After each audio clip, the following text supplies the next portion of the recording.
each and every one of you. We're having this town hall meeting on this beautiful day, this gorgeous weekend, this gorgeous spring weekend when everybody wants to be outside. And I understand and appreciate that.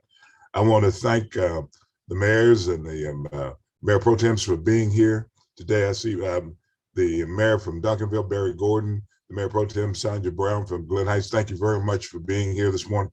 I don't see any of the elected officials right now. And as you come in, please make sure certain that I know about it. Greg Conti from the Broadband Development Office that's housed in the comptroller's office is here with us also. He's responsible for, and frankly, there'll be a board. There's been a board already set up at state level to begin looking at a state broadband plan. And Greg is responsible for implementing that plan. And so thank you very much for being here this morning. You know, we continue to talk about the divide between North and South, Interstate 30 being the Northern divide. We've had many meetings with internet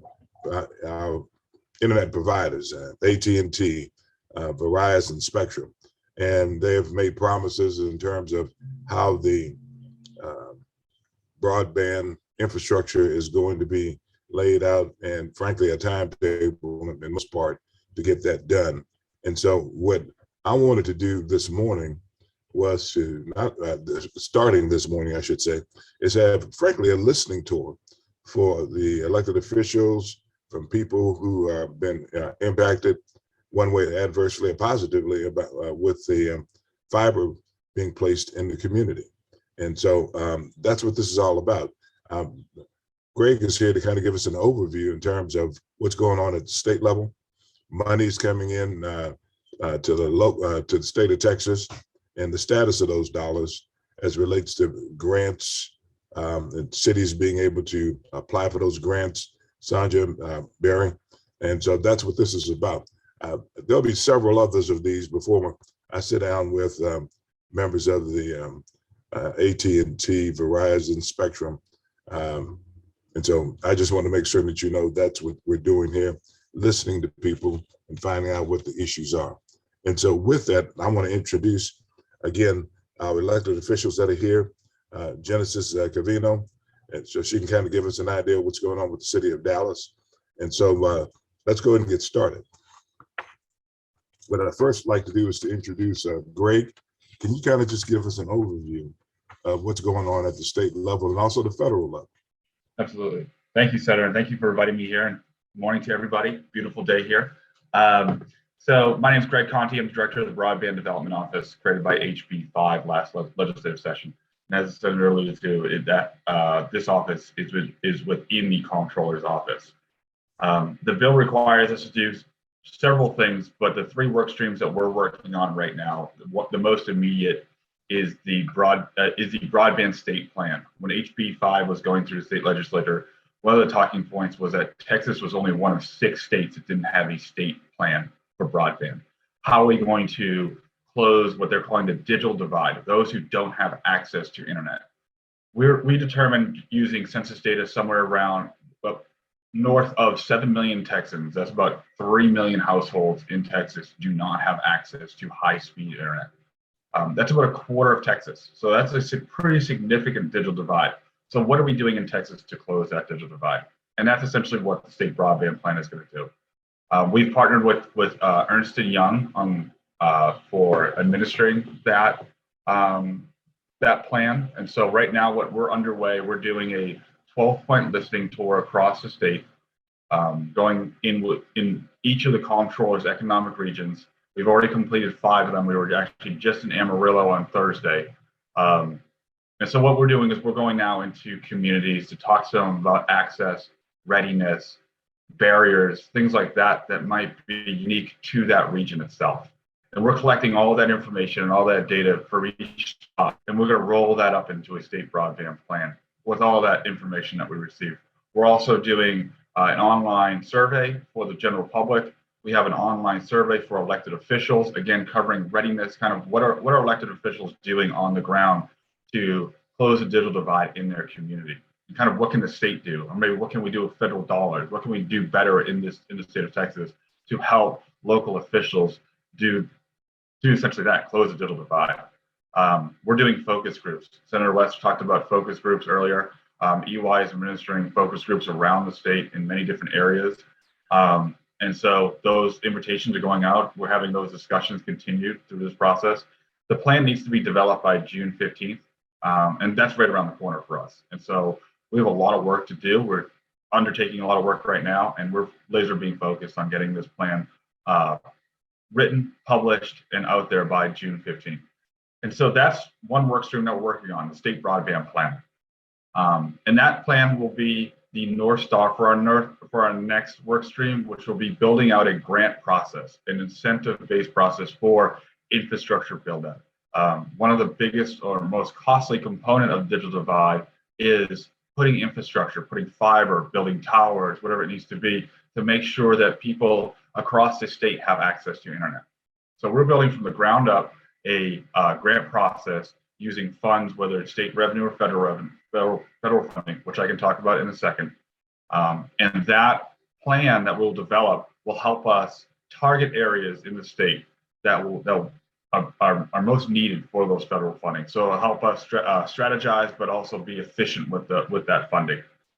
So that's another work stream we're working on now. Our project plans rather have us having that finalized somewhere between September or October time. So you'll be seeing something like that standing up soon. We also, our third work stream is rolling out a state broadband availability map. So what's going to be great about this map is that it is going to be an address level database. It's going to show us, so what they call a location fabric, address to address, whether it's businesses, homes, schools, whatnot, government buildings.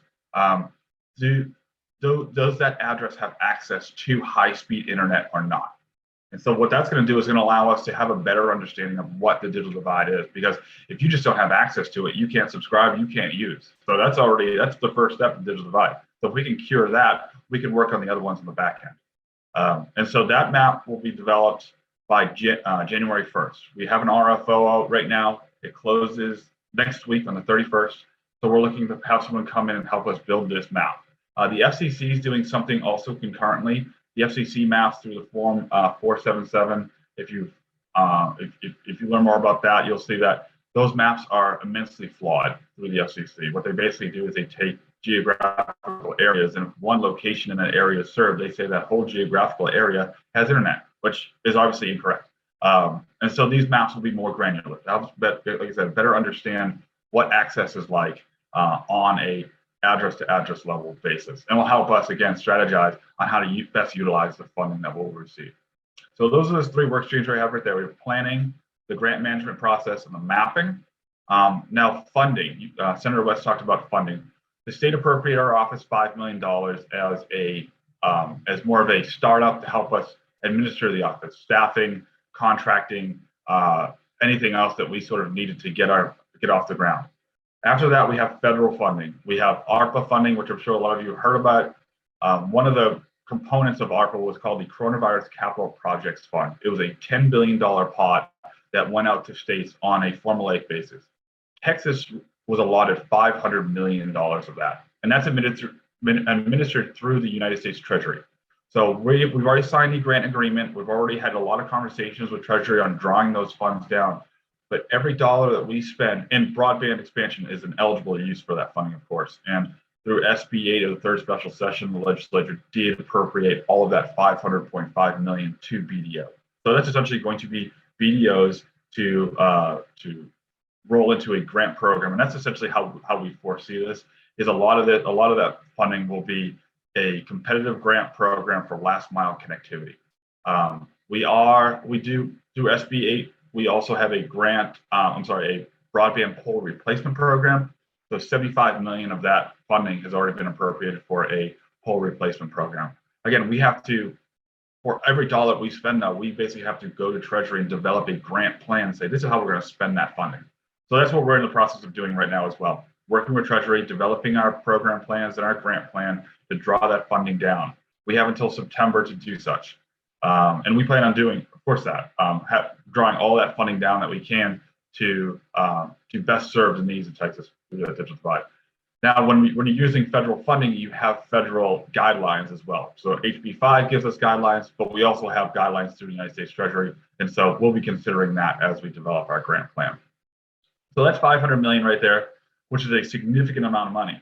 But then coming up right behind it, the IIJA, the infrastructure bill signed by Congress back in November, that's putting $65 billion into broadband expansion. 42 billion of that is for infrastructure, what they're calling BEADS, the BEADS program. So 42 billion of it, again, in a formulaic basis, is going to be allocated to states. Now, we don't know yet how much Texas is going to receive because I said before, the FCC is updating their maps. They're supposed to have those maps sometime in this summer. People have criticized that timeline, but we're still waiting on those maps. Once those maps are done, we'll have a better idea of what Texas, as well as other states, will receive. We're hearing Texas will receive somewhere between $1 to $4 billion. Again, I can't confirm that, but that's just what we're hearing from a few folks who are working in this space as well.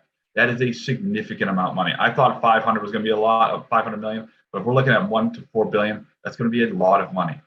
The way that that BEAD funding is going to work is going to be in a cascading effect. So all the money first needs to be dedicated to the unserved, those areas that don't even have broadband, those that have the less than 25.3. So all the funding needs to be used to that. Once we've alleviated all of those areas, once we've served all the unserved areas, we can then move on to the underserved, those areas that have less than 100/20.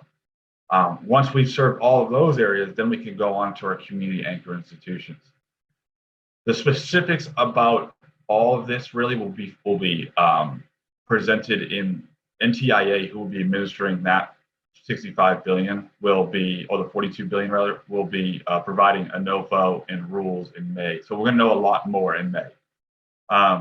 But once we get that funding, then we'll have to do some things on our end as far as doing another statewide plan, a 5-year plan as well, and kind of working with NTIA and drawing that funding down. But the idea of BEAD is to essentially close the digital divide in Texas. We have 5 years to spend that funding. So in 5 years, we're looking at closing the digital divide and serving all areas of unserved in the state of Texas. Now, I talked about IIJA, the infrastructure bill. Another component of that is the digital equity plan, or digital equity component, Digital Equity Act. And that's going to give states like Texas a lot of funding to institute digital literacy, digital equity, digital inclusion programs. But we'll also have to develop a state digital equity plan as well to submit that to NTIA to get their approval and how we're going to administer those funds. So you heard me talk about the state broadband plan. You heard me talk about the 5-year plan. You heard me talk about digital equity plan. We're going to be doing a lot of planning, a lot of discussions around the state, and a lot of just data collection and trying to just really figure out what the digital divide is in Texas, how we're going to solve that. We're getting a lot of federal funding as well. And so we want to best utilize that funding the best way we can. So that's essentially kind of what we're doing a lot here in BDO. We're hiring some people too. So we're trying to build capacity. Obviously, we're going to have billions of dollars. So we're really looking to build out this office and make sure that we have the right people and the amount of people in this office to make sure we can administer these funds in the best way possible. So I believe that covers everything. I'm open to questions. If anybody has any discussions, I see some of the chat is kind of popping. So, what I'd like to do is hold off on the questions until after the presentation by the city of Dallas. As you can see, there is a lot of moving parts here, and there's a lot of money flowing into the state of Texas. So let's let the city do their part. Genesis, would you like to kind of give us an idea of what's going on with the city of Dallas? Yes, sir. Thank you, Senator West, for having me. It's an honor to be here. My name is Genesis Gavino, and I currently serve as the Chief of Staff and Resilience Officer for the City of Dallas, and I'm housed out of the City Manager's office.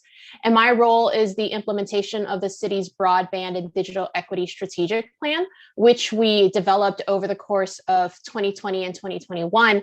And it has 3 key recommendations. One is to build a middle mile infrastructure. The second is to continue our partnership in building private cellular networks with the school district. and then also finally investing in digital equity initiatives. So those are the three key areas that we are focusing on as a city. I should mention that the plan was developed in coordination with Dallas Independent School District. And so the various recommendations, there's more than three. And so the various recommendations encompass other efforts that DISD is currently undertaking. And so right now we have held 3 different roundtables for our vendors to implement recommendation 1, which is the build out of our middle mile infrastructure. The middle mile purpose is to connect all of city facilities so that we do have strong dark fiber that we have access to. And that way we can also create the last mile connection like Greg was talking about earlier. And then moving on to our digital equity program. So in 2020, we launched for the first time digital navigators in the city of Dallas. And we learned from that process, you know, we had 3 key areas of access, affordability, and then also digital literacy skills and training. In this new round that we're coming up with, we're going to add a 4th pillar, which is technical support. After we heard from our community about what are the things that our community needs in terms of support and training so that they can be efficient and effective users online. So we're going to have 4 pillars: access, affordability, digital literacy, skills and training, and then technical support for them.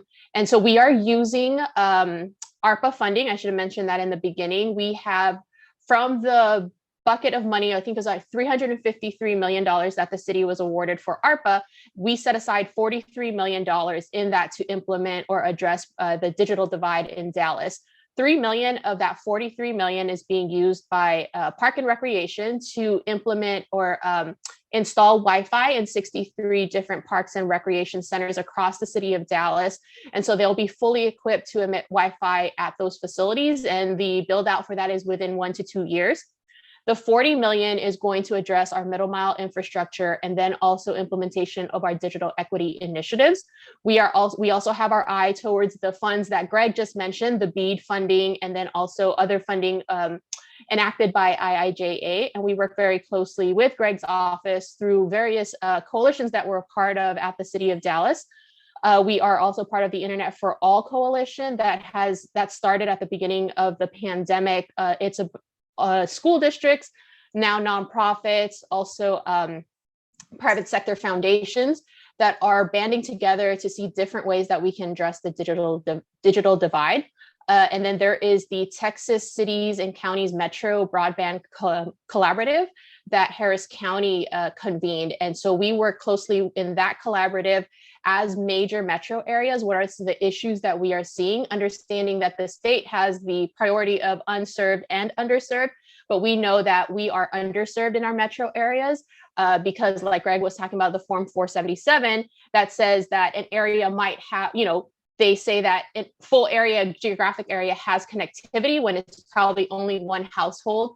So it kind of skews the data. And so we want to make sure that everybody is served and not just one address.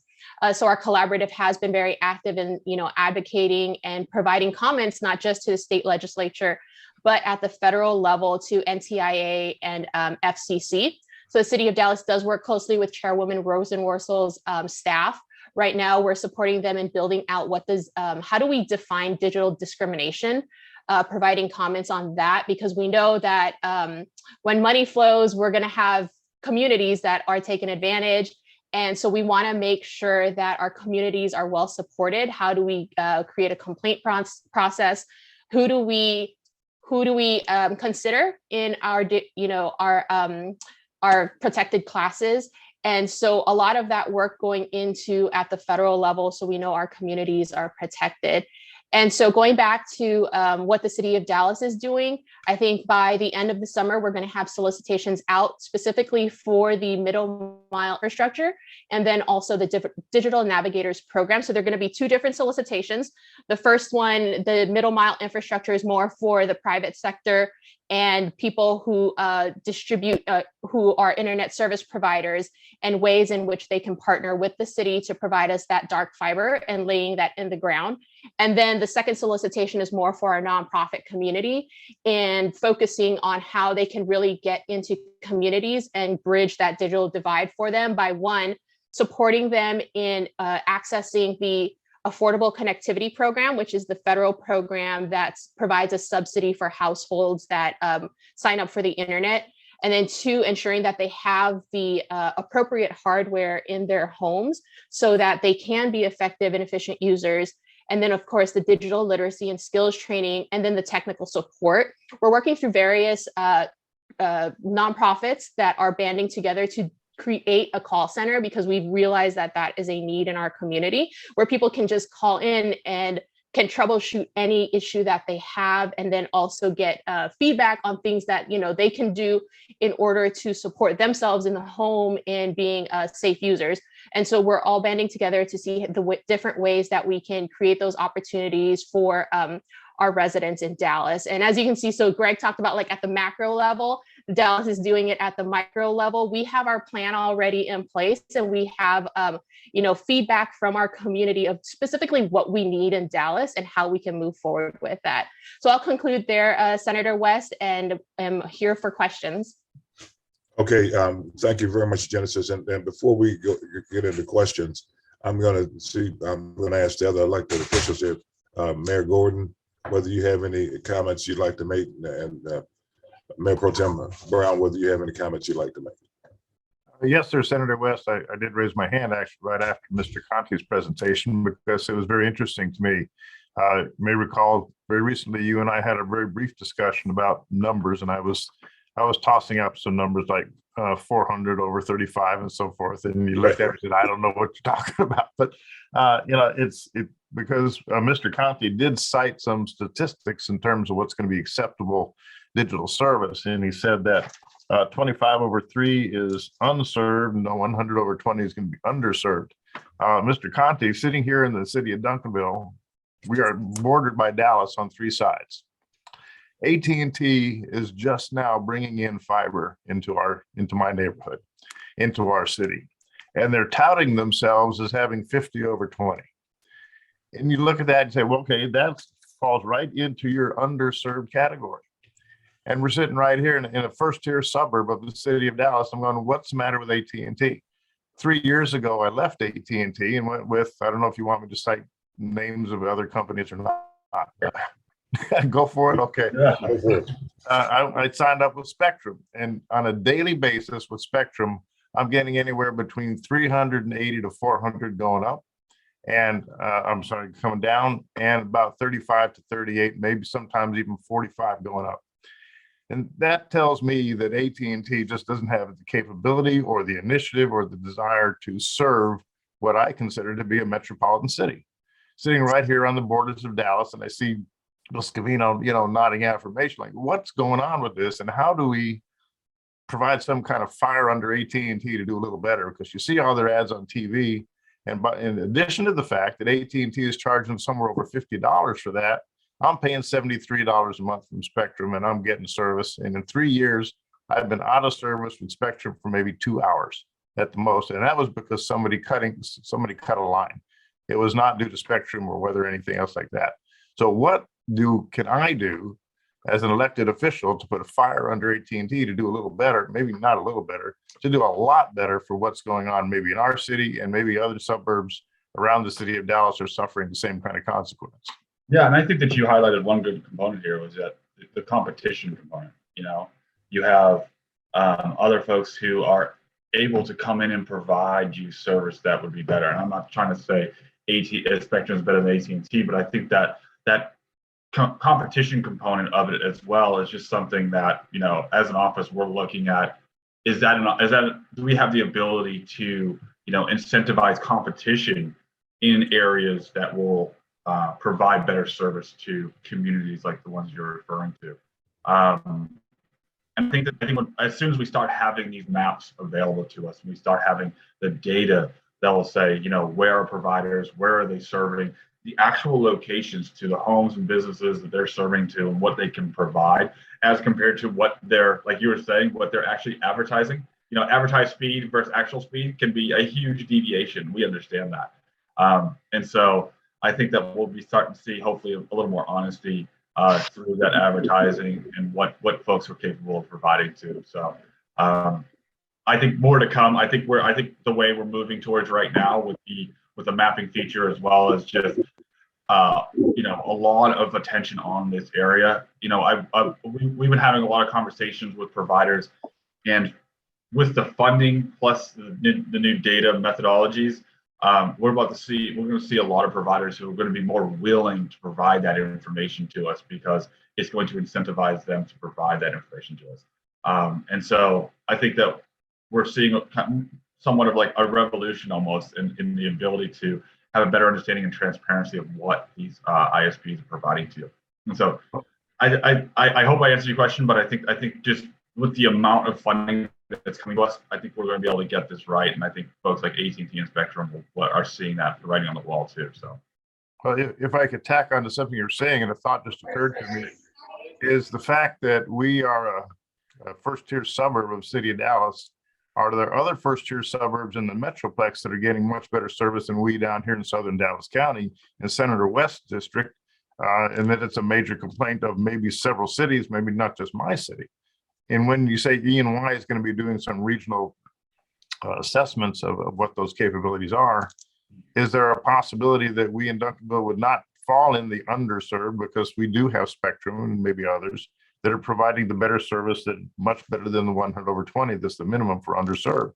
So could that data skew what's going to be found out in terms of application of getting more, or let's say crossing that digital divide at a much higher speed?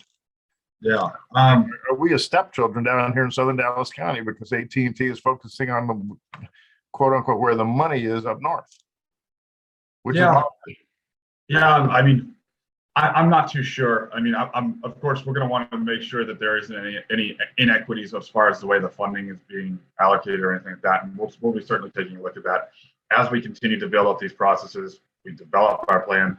We'll be looking at things like that to make sure that we don't have any sort of equities like ones that you're describing. okay. Thank you very much. Thank you, Senator. We appreciate it. Good morning. I'm Sonia Brown, Mayor Pro Tem of Glen Heights, Texas. And for those of you who don't know, our city is divided into two counties. We have our Dallas County side and we have an Ellis County side. Unfortunately, it seems as though the Ellis County side is the side that's suffering the most with our broadband and the broadband infrastructure. So I'm very excited to learn that we're going to go address to address to find out exactly who is underserved and who's not served at all, because I think that's going to be very key to getting us full coverage broadband for the entire city of Glen Heights. One thing that I have also noticed is that I have AT&T. It seems to work okay most of the time, and unfortunately, a lot of times that it's not working properly. So to Barry's point, I'm pretty sure that what they're advertising is not what we're getting. I don't have those numbers, but it's definitely something that I'm going to look into. And I'm also going to put together maybe a group of residents that I know of who are having issues with their broadband to get them active and involved on this. So what is the time frame of putting those kind of focus groups together? Well, and let me say this, Sonia, as you were making your presentation, your picture froze. Okay, just as you were talking about this issue, we got a pretty clear demonstration of what the problem is, and you're not the only one. Okay, in terms of time frame, we're going to be putting together more of these types of forms, because I want to be able to take to AT&T and Spectrum and other providers this information. And see, let me kind of put this in context. I'm tired of being tired. The mayor kind of Mayor Gordon put it into perspective.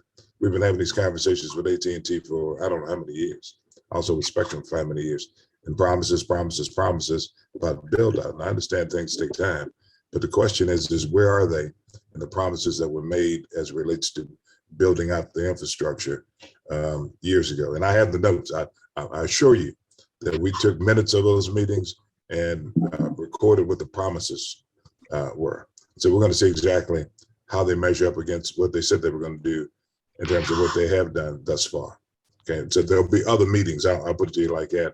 And Kelvin Bass on my staff will be the staff person that will be contacting the cities and figuring out how to have meetings. And maybe I can do it in conjunction with some of the providers also. But the reality is I want to be able to meet with the leadership of these companies to let them know promises have been made and promises either have been kept, partially kept, I have not been kept.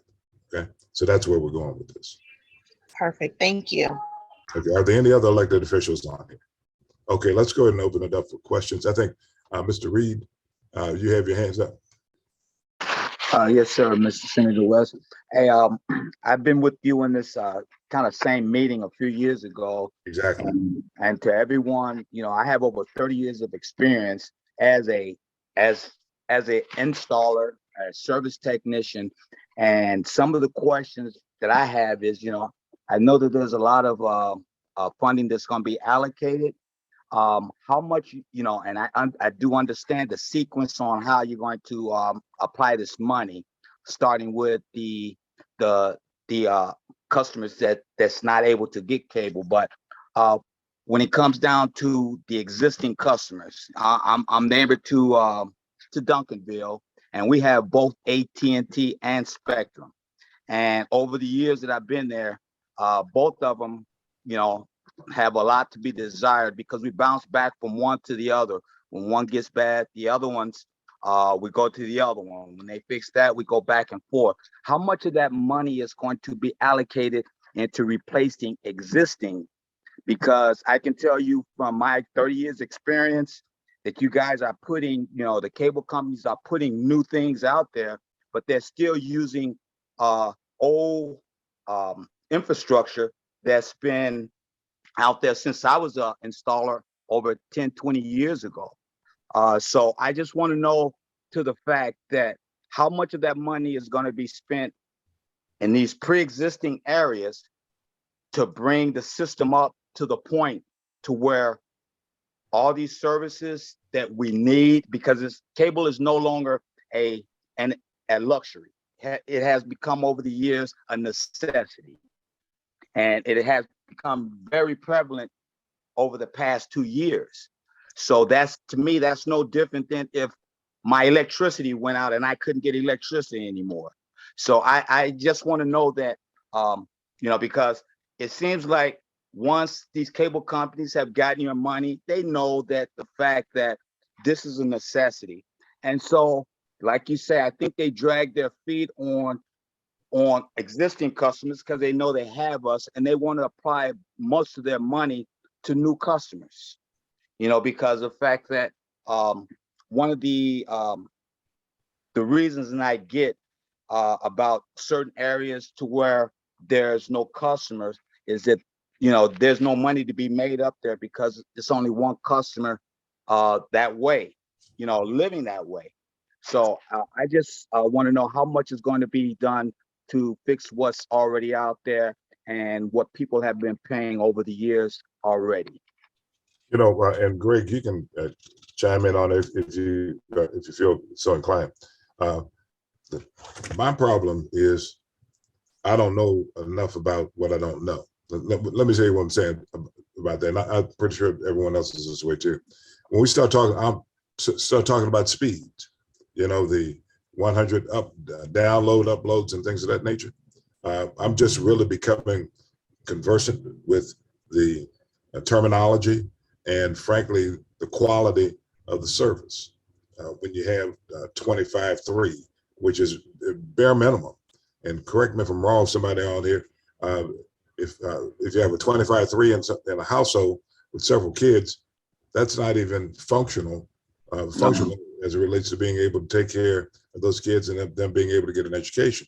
And so when we begin to look at what happened during the pandemic and stuff, and kids having to do lessons at home and using the internet to be able to do it, we see why kids are behind because connectivity just wasn't there.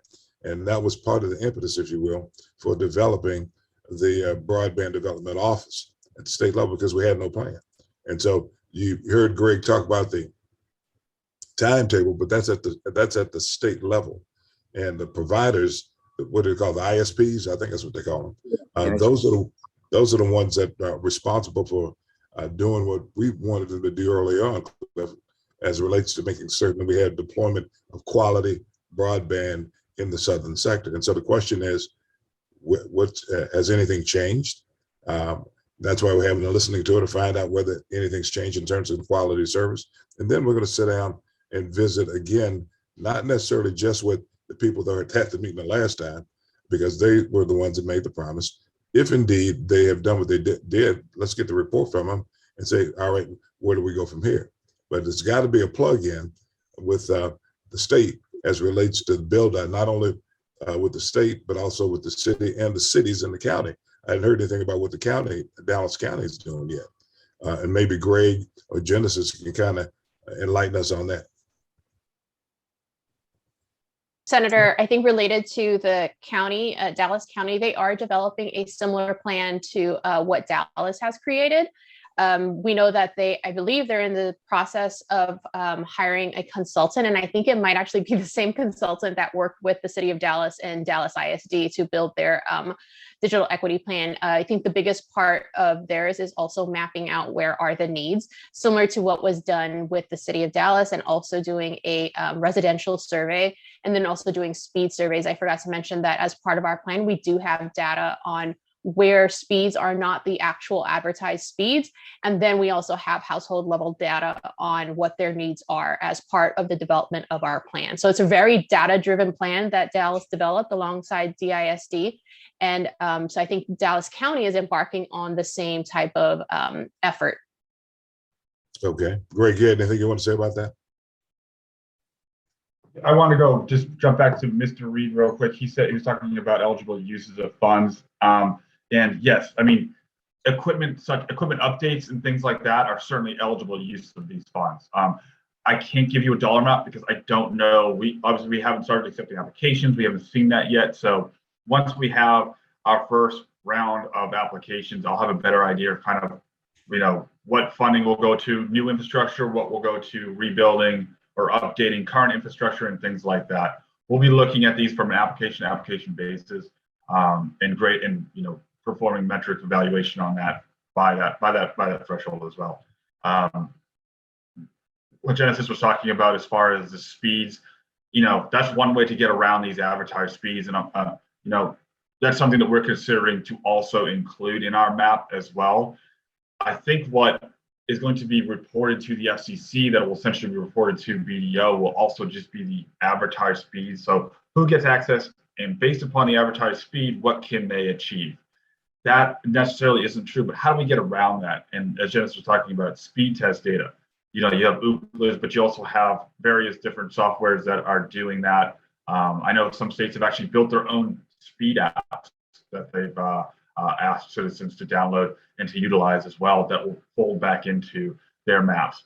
And so these are things that we're kind of looking at too, to kind of give a more complete, a more accurate, transparent picture of digital divide. And those speed tests get around those advertised speeds that these ISPs will provide.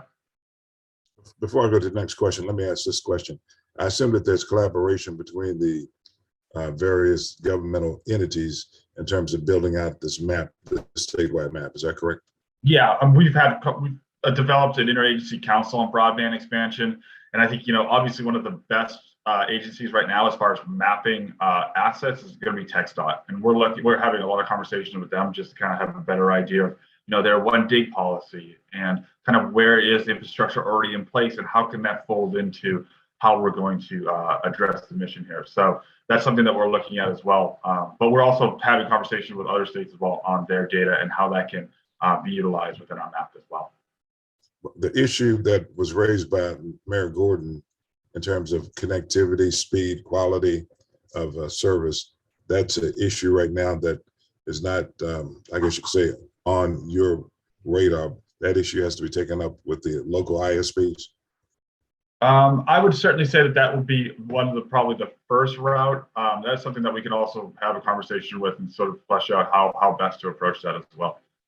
But then the other issue, if the local providers are not being responsive, do you have any authority over the ISPs? So is there any agency that have authority over the ISPs? Yeah, so we're not regulating broadband. That was cleared HB5. PUC would probably be the best source for that. I'm sorry, say that again. Who would be the best source? PUC, the Public Utility Commission. The only incentives that we can provide outside of the funding is that if an ISP doesn't provide us their data, they can't participate in our process. So they just have to provide the data that they're providing FCC anyways. So that's our incentive base there. But when it comes to sort of the regulation side of that, that would be more of a PUC question. Okay, very good. Yeah. In terms of the urban, rural, suburban, there's urban representation on the board. Talk to us about what discussions have been taking place concerning urban concerns in terms of mapping and also quality of service. Great. Yes, so we've been having a lot of conversations, again, like you're talking about, within the rural and urban, to kind of try to understand what the issues are there as well. What we're seeing a lot within the urban area, and this is just initial, we obviously haven't developed our plan yet, but we're seeing a lot of these affordability issues. And we're having conversations now with FCC on their affordability connectivity program, their affordable connectivity, the ACP. That's also part of the infrastructure bill. It's $14 billion that was put to this affordability program that provides for those who are eligible, $30 a month that we can go towards a home broadband service. And we're trying to determine how best that program can be administered, if possible, on a state or even local level, where there's more trust amongst the citizens to participate in that program rather than rolling out their information up to the federal government. And so we're right now trying to explore best ways to address that with the ACP, but also trying to explore other options on a local level as far as the affordability piece, and kind of how can we utilize our funding, as I talked about with CPF as well as IIJA, particularly with BEAD. A lot of this is going to be for infrastructure. And so we're trying to see, what are our options when it comes to the affordability piece, particularly within these urban areas, but also in our rural areas too.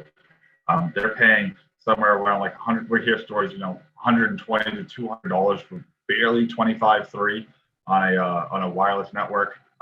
So we understand that need is there, and so we want to make sure that we're addressing it. And I think that when the plan is finally finished and published, we have a better idea of what this looks like. We'll begin to strategize on how we can utilize the funds to address those issues. Okay. Senator, if I may, on the Affordable Connectivity Program on affordability, one of the best ways that we found is we have had conversations with AT&T and Spectrum, because they also have a role in advertising the affordability connectivity program, and also making the process a lot less cumbersome for our residents for when they call in. I think early on, the first iteration of ACP was emergency broadband benefit. And the feedback that we received from our residents was that even calling an AT&T call center, they didn't know what it was and would say that's not a real thing. And so it's just a matter of educating AT&T call centers, Spectrum call centers, right, that this exists, and making sure that they have the information available to them. The city has made a concerted effort to advertise the availability of ACP using our social media efforts and letting our nonprofit providers, regardless of what type of service they provide, letting them know that that's an option for households, and also providing feedback back to the FCC that the process should be less cumbersome in providing documents, right, of proving that you meet certain criteria. So that's also being considered, and how do we move forward and make this process a lot easier. But I think, as you think about the conversation with the ISPs, they also have a role in ensuring that they communicate that this is available, right? Because they benefit from this, because they also get money from the federal government. There's actual money that goes to the ISPs to participate in this. And so, using different social media channels and advertising this, there are social media kits on the FCC website that cities can utilize, and it's trusted information. There are PSAs that we can use. We've been using them very heavily. We use it on our social media. We asked our council to advertise this because it really does benefit our households. But like you said, if the household is not connected anyway, like there's no service in that area, this doesn't work for them. So it also helps us to know, what areas are not being served. I think aside from affordability, adoption is a major issue for us. We've heard a lot from our households with students that they would much prefer to use the hotspot on their phone, and trying to communicate to them that that's not an acceptable connection, that, they should have wired internet. So it's just a lot of that legwork of building that trust, like Greg spoke about earlier, with our communities, that this is something that they need, and that it's also something that they can afford as well. And then also ensuring that the service is available in the area. Well, and I'm looking at the, I guess, a PSA concerning the Affordable Connectivity Program. They'd say that it's a two-step, Genesis. It's a two-step enrollment process, right? And the first step is go to acpbenefits.org, okay? Now, the whole thing is, if a person doesn't have internet, how can they go to that particular site? And then the other one is to contact your preferred participating provider. And it'd be interesting to see whether or not some of the issues that you just cited have been rectified by the providers, making certain that their call centers know about this particular program and can. Senator West, can I say one thing too? Sorry. Yes. From Treasury guidance as well as NTI guidance that we've heard so far, any ISP who participates to get CPF funding or IIJA funding has to be participating in the ACP program as well too. So anybody who gets a nickel from one of those programs will need to have an ACP option as well.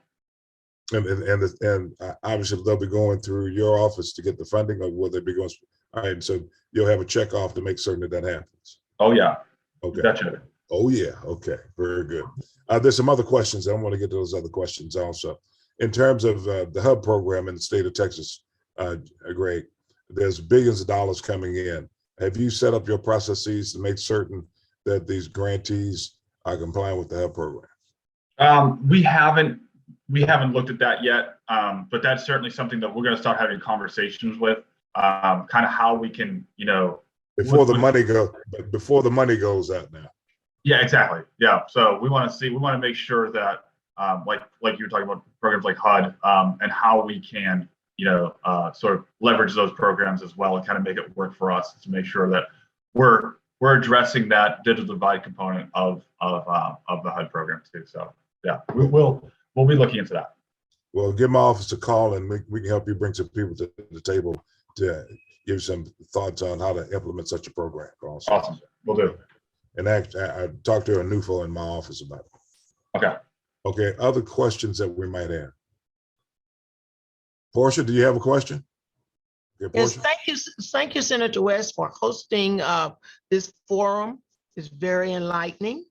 First of all, what I'm going to do, my main issue, I live in Keys Valley Estates, which is located in Southwest Oak Cliff. And the issue that I have and my neighbors have, we are not getting adequate reception from the internet. AT&T has shared with me that we are too far from the tower. The tower is located behind the grid, Westmoreland and Illinois Avenue. The tower is 10,000 feet. My residential area is 12,000 feet. And the problem is, ever so often, we have a drop in the internet, whether I'm using Zoom or my iPad or whatever. The speed is very low. My speed rate is 1.5 megabytes, which is probably minimum. It takes a while to get the computer on. Now, my question is, Senator, how can the broadband infrastructure issues have sufficient speed to connect in Texas, number one, and I think we've addressed that somewhat, Dallas County, Dallas, and in particular, Keys Valley Estates be rectified? You know what, Portia, the way I look at this whole situation is when I was a little kid, we had telephones were the industry was about development, you know. And I can remember my parents making calls on the telephone, and they had to call someone, an operator, something like that, in order to get connected to someone else. And it ended up being a party line. You remember those? I remember that the evolution, if you will, of this technology, I almost say it's still party line evolution, but it's moving forward, and there's still a lot of issues that have to be worked out. What I don't want to see, and what I'm seeing, because I still have problems in my own home, and I don't know whether I've frozen up here. I'm in my office today. There'll be times that I'm on a Zoom meeting, a very important Zoom meeting, and then all of a sudden I freeze. Okay, and that's the same problem I've been having for the past 4 or 5 years now. And so promises have been made to deploy more fiber. I paid for more fiber with AT&T, but I'm still getting the same results. Promises are being made that we'll have more fiber placed in, Mr. Reed, in our areas. But again, Mayor, we're just beginning to see those fiber lines being placed in. And so that's why I have to go back and take a look at the plan that they presented to us to see whether or not they're on track and that they're exercising good faith in order to put it in. Now, you brought up a very important issue, Portia, towers. Now, and again, I'm not a technical person, and I'll ask technical person Reed, Conti, someone, what's the importance of having towers in your community for purposes of quality internet? My question is, how is she getting her internet up to her house? It's not through a tower. She's not getting wireless, is she? Is this cell phone or cable? This is cable, AT&T internet service. So tell me, when you call them to come out to your house, do they mess with cables at your house? Because actually the tower there, yeah, it's a receive tower, but from that point on, it should come to your neighborhood either over some sort of wiring. That tower, the distance of that tower, you know, may have a ip but I suspect the problem, if you're getting on the wire, is once it gets to the tower and then it's being flipped back to signal that's going down the coaxial, I think you have a problem with the wiring from the tower to your residence. It's not so much Right. as We have cable, copper wiring area. Correct. I'm in an area because my community was developed in the 60s, so it's not underground like the newer subdivisions. It's aerial. So I agree with you, and I do understand that you do have it. What I'm getting at is this: your tower being so far away, yeah, may have something to do with it, because your is how they are processing that signal from the tower to your house. And I'm not sure how old that system is, but I'm pretty sure it's the same problem we're having. They're putting new information in an old box that was created years ago, and now we're finding that the cable that they're using to send the signals down is not suffice. Right. So we have those. This is the problem that, you know, I'm asking about also. So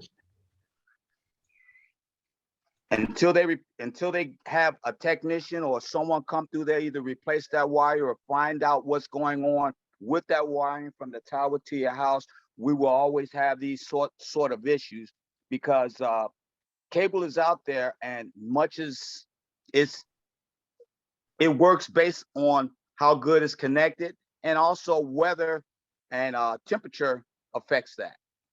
So until they tighten up that infrastructure that's out there, we're going to continuously have issues with inconsistent signal. Okay, Terry Allen, Mr. Allen. Oh, okay. Thank you, Senator. This is awesome. This is just what we need. As an expert in this area, sometimes giving education and access, there are 5 challenges out there that I'm hearing everybody talk about on this call. It's access to equipment, software, and connectivity to the internet. You know, high quality, culturally relevant content in local languages that fit our neighborhood. Access to educators who are knowledgeable about the tools, not just what's being taught, but the tools. And access to a high quality broadband over all the digital technologies and companies. And then of course that content that comes through. My question is in 3 parts. because I'm seeing this in the communities I'm serving through my nonprofit and other sources. And how are we going to improve those steps I just mentioned, but how are we going to improve the vetting process when we have vendors at all levels, not just service technicians, contracted to penetrate our disparity-based communities, and they have questionable strategies. I've got poor, low-income people with tablets that don't work, and they've got access to internet, but it's limited. And but the people approaching them are saying, "Oh, I'm part of the digital equity process." And so the other thing I think, and I think we need to figure out at the top down how to improve the process so we won't make assumptions, like I just heard on the call, as to why something's not working, and that a user is so confused as to how to deliver the challenge that they get the wrong thing. I have 3 senior citizens who have boxes in their home where they paid an additional $100 because the tech came out and said that's what they needed, but it's still not working. And so we need to give vendors, we need to vet the process.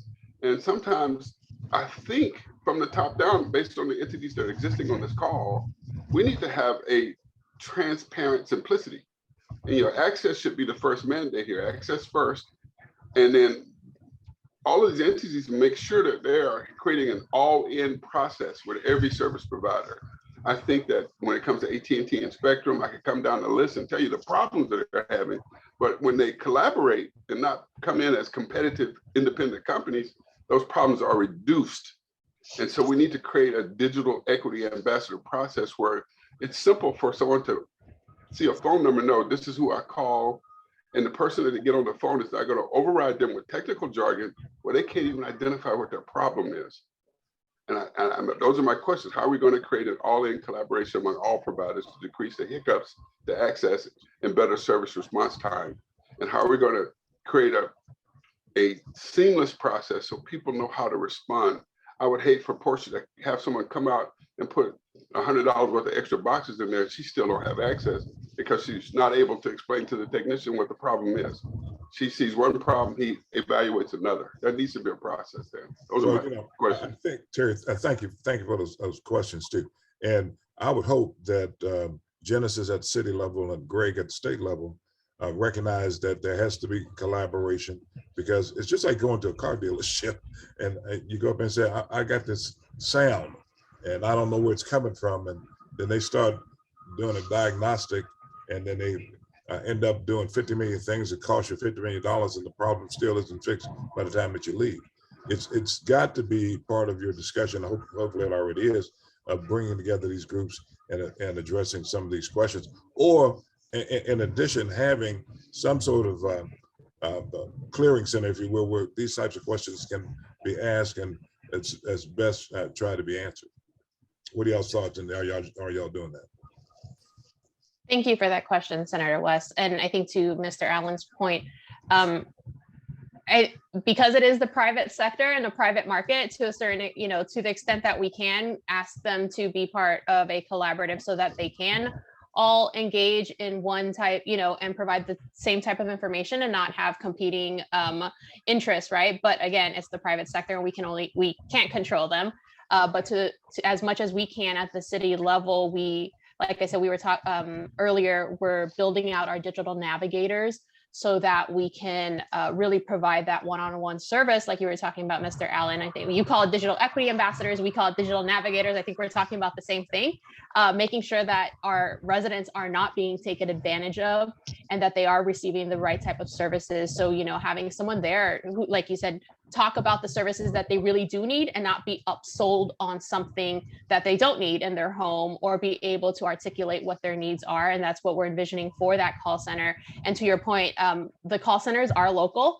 I know United Way of Metropolitan Dallas is working on that, along with our partners at Dallas Innovation Alliance. And, we see this not just as a service delivery program, but as a way we can partner with our institutions here and make it like a workforce program, right? So creating a pipeline so students who are potentially looking at this field can work in the call center and then engage more with our communities and then transition to other professions, that are higher up past the call center. So it's looking at it holistically and not just as a service delivery, but how can we also make it as a workforce development program for our residents?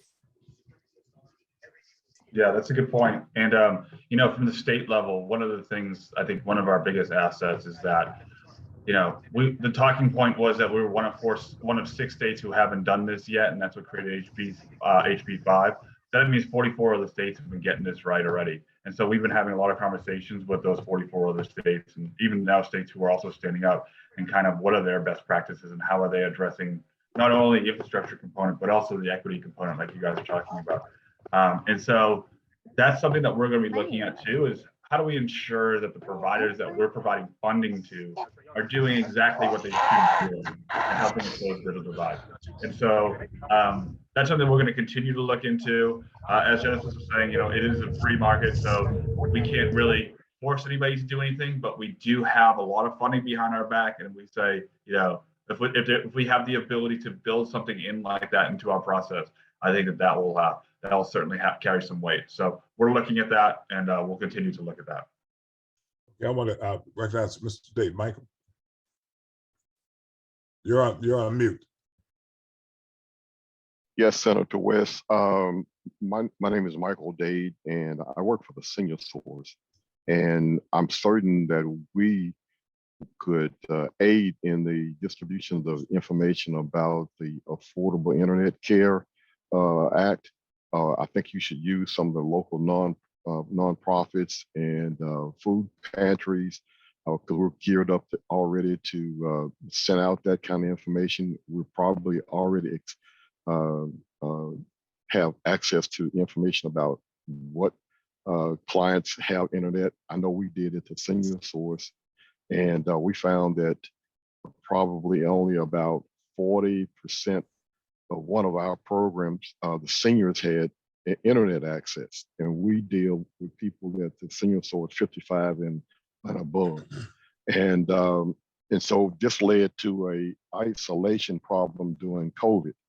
And it was a huge problem because we couldn't go into the homes of the clients or the volunteers. And so we had to create programs on the fly. So I'm glad to see that Genesis and mentioned something that the city of Dallas is working on a program for seniors, especially in the senior centers with Wi-Fi. And I'm also glad to see that the county will be working on this also. I am a AT&T customer. I have the gigabyte plan, and it's worked well for me. I suspect one of the reasons why it's worked well for me is because I live close to UNT Dallas, where Senator West has put his foot stamp all over this area.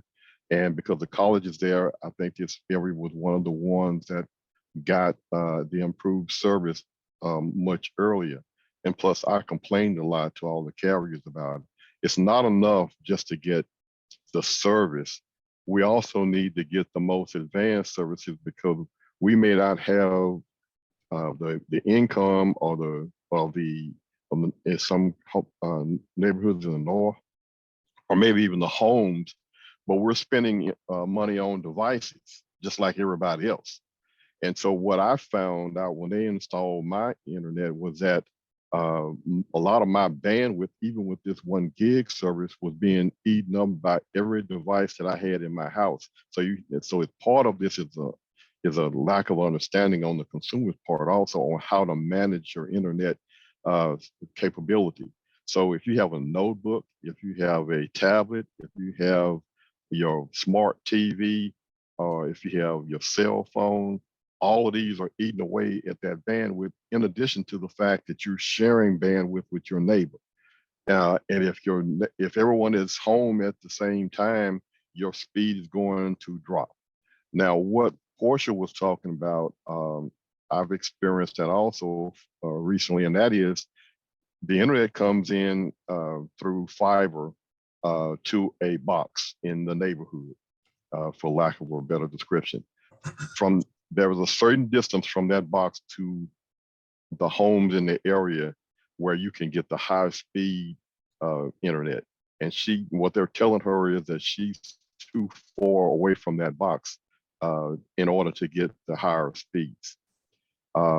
So that's probably what her problem is. Now, again, in closing, I agree with Barry.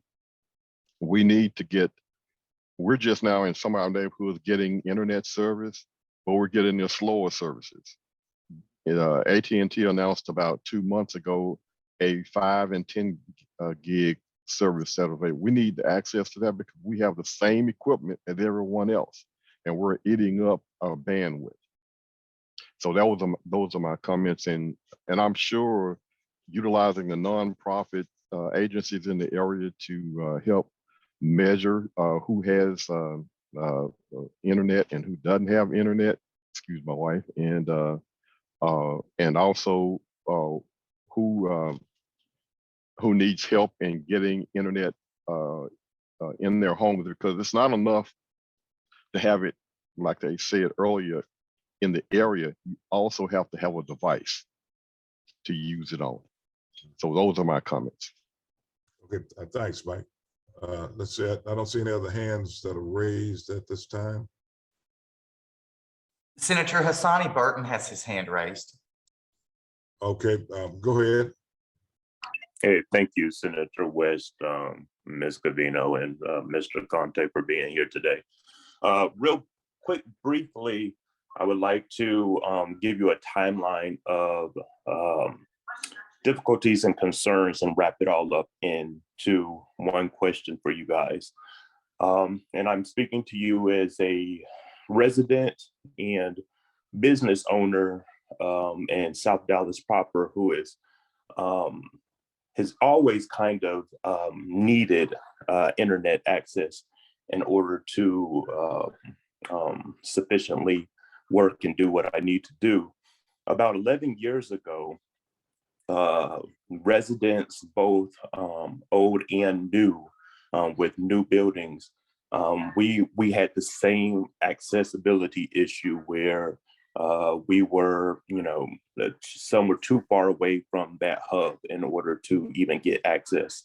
And then they came through, and I remember I even got satellite internet at one point with HughesNet and other kind of things, trying to piece together something that would work.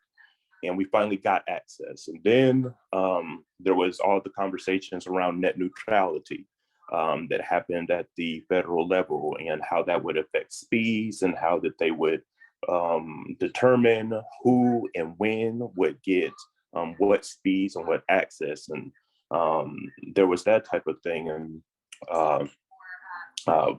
my question for you all is, especially with the importance of internet accessibility and speeds for just quality of life of residents, the increasing importance of it for quality of life of residents, and for small businesses. I mean, we are undoubtedly in a data-driven, connected world.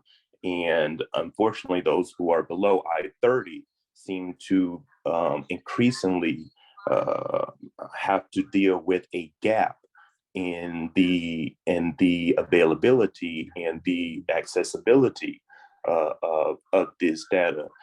Has there been any consideration given to a public option internet, so that those who, especially in areas where there is either low accessibility or no accessibility, to start building out a public infrastructure, just like we pay water, or something like that, and so that there is something that that communities can have a fundamental level access, that they can have that access, a fundamental level accessibility. And so that, there's this conversation about the private sector. And so that there's not all this extra strain and this expectations for private companies to service folks who they don't see any money in servicing. Genesis, I'm going to ask you to respond to that. Thank you, Senator. So I think the question essentially was, is the city looking at becoming an ISP? And right now I would say no. We are looking at strengthening our infrastructure so that we can connect our different city facilities, and in the future provide an opportunity for private sector to then connect to our dark fiber and provide in areas where they would not have otherwise invested.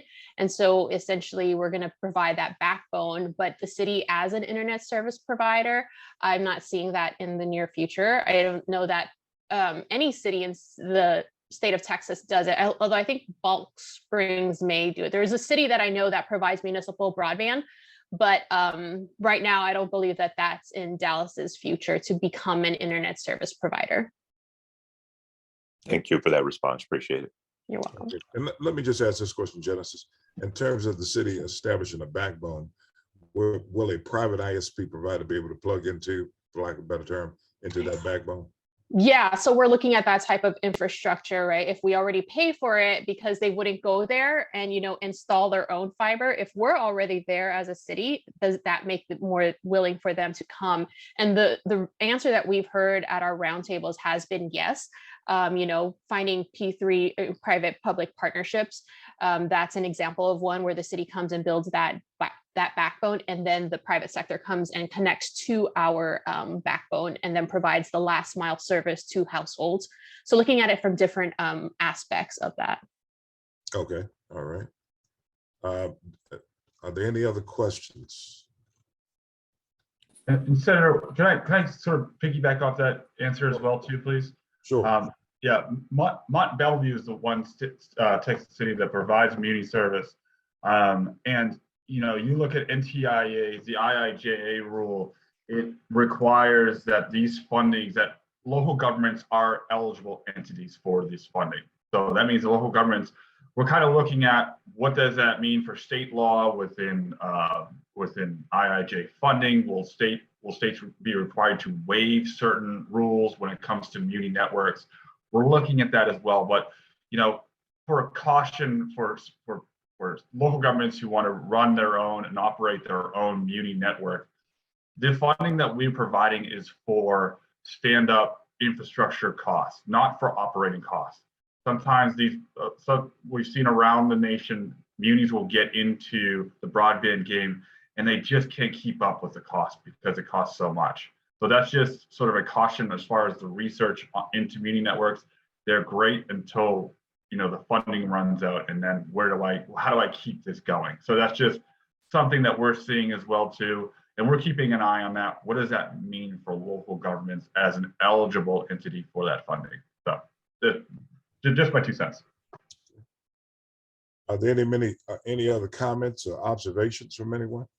Yes, we have Maurice Barber. Maurice? Yes, thank you, Mr. West.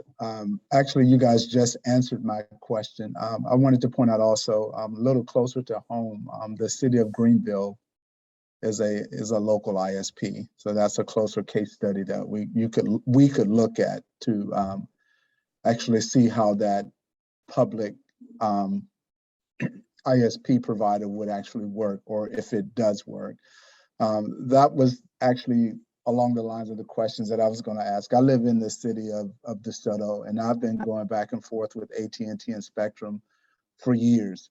The people on my street, we've been going back and forth from Spectrum to AT&T for years for the same issues that some of the other folks have. It works, you know, for a while, and then you start having problems, and everyone switches over to the other one, and it works for a while, and then you start noticing the issues. They're installing fiber in our neighborhood now, and it's a hodgepodge. You know, we have 2510 at my house. A couple of streets over, they got fiber, and it went from 2510 to 7525, and the price went up.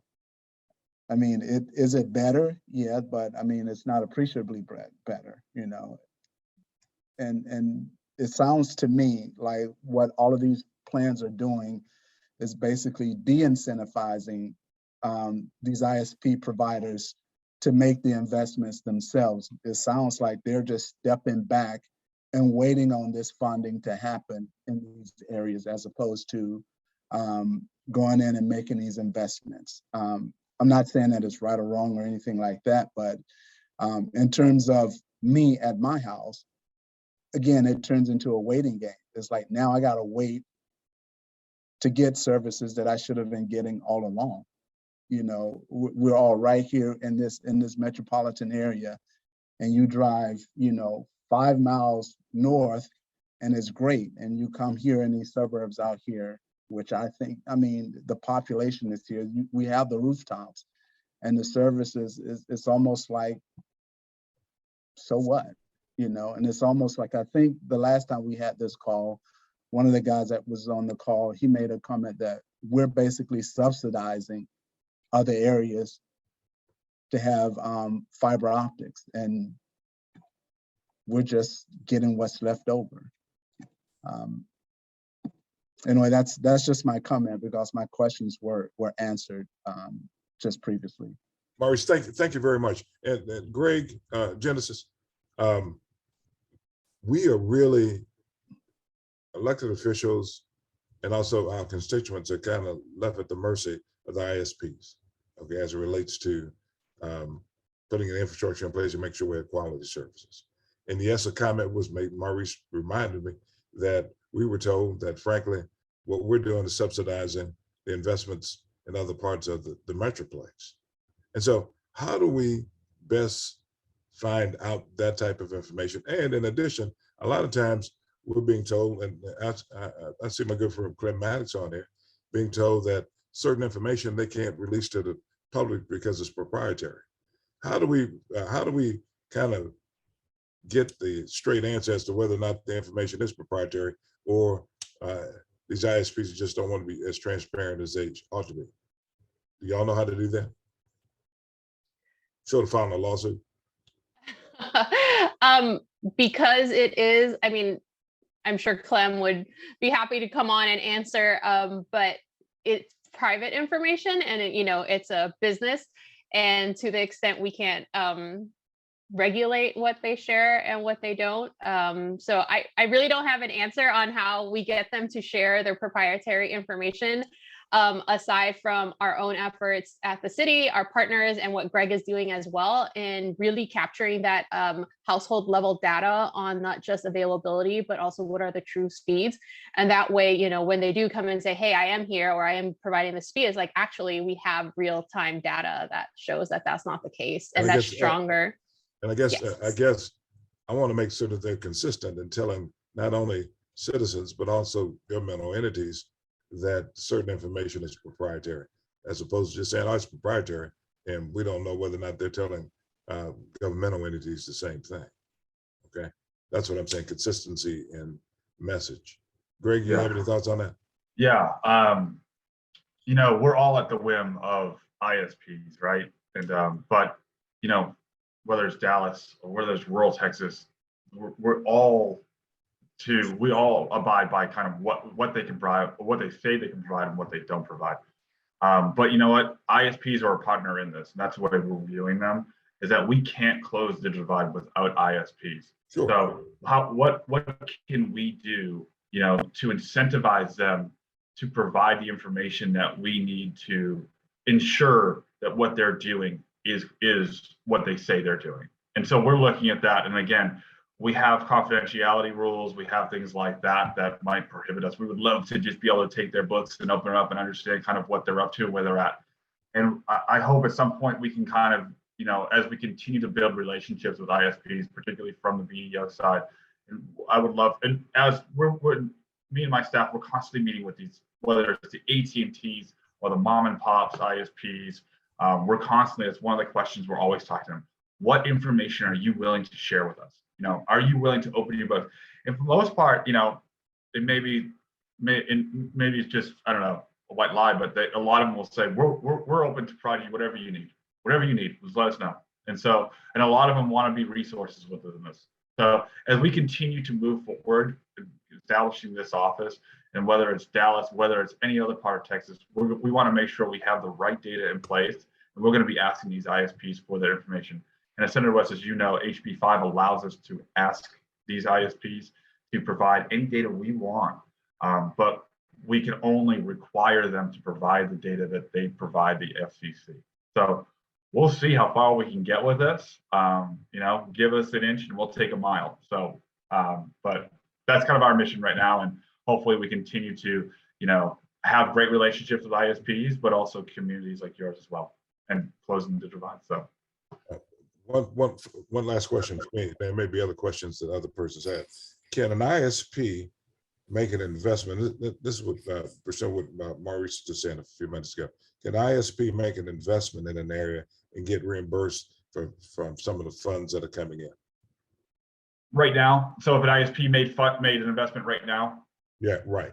Right. Yeah. So within the coronavirus capital projects fund, that 500 million I was talking about earlier, right, we can go back to, through the guidance, we can go back to March 15th of 2021 and move forward. Now we're kind of looking at that. It allows us to do that. And so as we build out that grant program itself, we may include that, may not. So there's potential. I don't want to say yes, but there's certainly potential to go back to early 2021 with that funding. When is a decision going to be made on that? So the plan will be done in June. This summer, that's all I'm going to be doing. I think I'm going to take a vacation at some point, but this summer, that's all I'm going to be doing as far as building out that grant process itself with my team and kind of seeing what works best based upon that plan. So as I get that plan, we'll strategize as we move forward. Let me make this recommendation. I would make it a recommendation to the entire board. It seems as though in terms of grants, we should prioritize those grants and make sure those monies are going for investments in areas that we have less than desirable internet connectivity. Yes. Where we've continued to have these problems. That should be a prominent criteria for giving these grants. And so that by doing that, we can kind of speed up the deployment of quality internet in some of these areas in Duncanville, areas in North Central Texas and around the country. Yeah, and Treasury's guidance on that is they consider an area unserved. It's kind of a little different from NTIA. Unserved if it doesn't have that 100/20.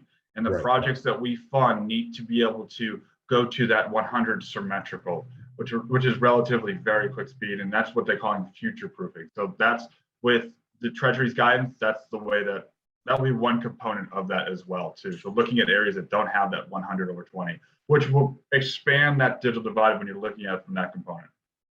See, you know, I'm looking at Dallas County. There's 855,000 plus households in Dallas County. And I'm being told that like 99.78 of the households have a speed of 100/10, meaning a download speed of 100 megabytes and upload speed of 10 megabytes. That complies with FCC requirements? With the Treasury requirements, yeah. So that doesn't meet that 100/20. Yep. And then so even 120, you got to build out to 100/100. So that I think that fits within their spectrum of unserved. Okay, so when they say 100 times 10, what does that mean? It says 99.78% of households have a speed of 100 times 10, meaning a download speed of 100 megabytes per second and an upload speed of 10 megabytes per second. Yeah, 100. Yeah, 100 over. I'm sorry, my internet ironically crapped out on me. So 100/20. You were saying it's 100/10. So yeah, so eventually you would need to get up to that symmetrical speed if you were to receive funding from the CPF program. What? I'm sorry, you lost me on that. So it's 100/10 right now. You said eventually it gets up to that symmetrical speed. What symmetrical speed is it? 100/20? 100/100. So symmetrical will be 100 upload, 100 download. Okay, and that's where we want to get. That's where you want to get if you are to receive CPF funding. That's where you would that's where you would eventually need to be able to get to if you can't with the initial project itself. Okay, because in Dallas County they're saying that 99.78% of the households have a speed of 100/10, but the Treasury requires 100/100. You need to get to that. If you were to accept funding for any project that you build with that funding, you would have to be able to build that project to get to 100/100. Okay, gotcha. Yeah. Okay. All right. Are there any other questions?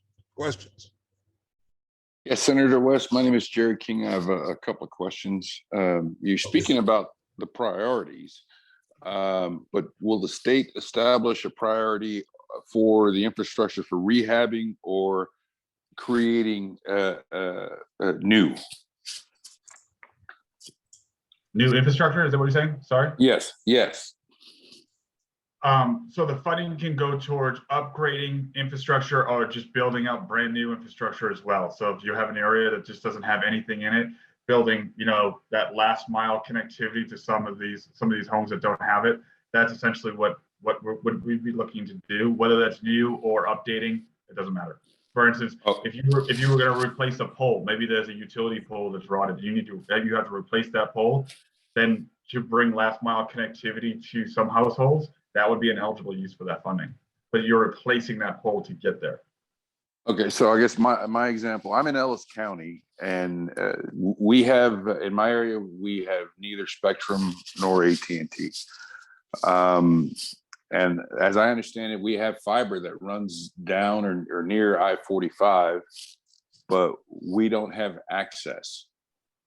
So what kind of priority will we receive for Ellis County? If an application was submitted, I would foresee, and again, our application process obviously hasn't completed yet, but I would foresee what the project would essentially have to bring. If in this example, a fiber goes down the middle of a road or something like that, how are you going to bring last mile connectivity from that middle mile or from wherever it would receive that middle mile component? So what work would need to be done to bring connectivity from that middle mile resource? Okay, this is we're going to have other discussions concerning this, and Kelvin Bass in my office is going to be the point person on it. Time is running out. We got about 1 minute left.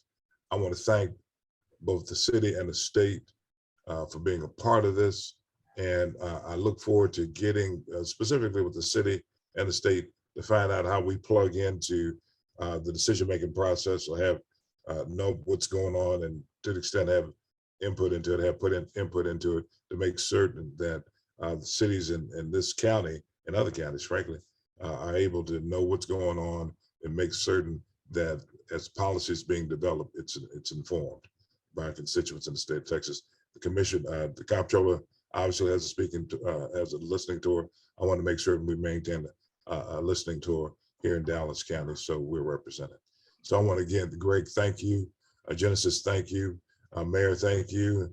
Mayor Pro Tem, thank you very much. Also, I want to thank each and every one of you for being here today, and we'll keep you apprised of future forums on this particular issue. Have a great day. Thank you. Thank you, Senator. Thank you, everybody.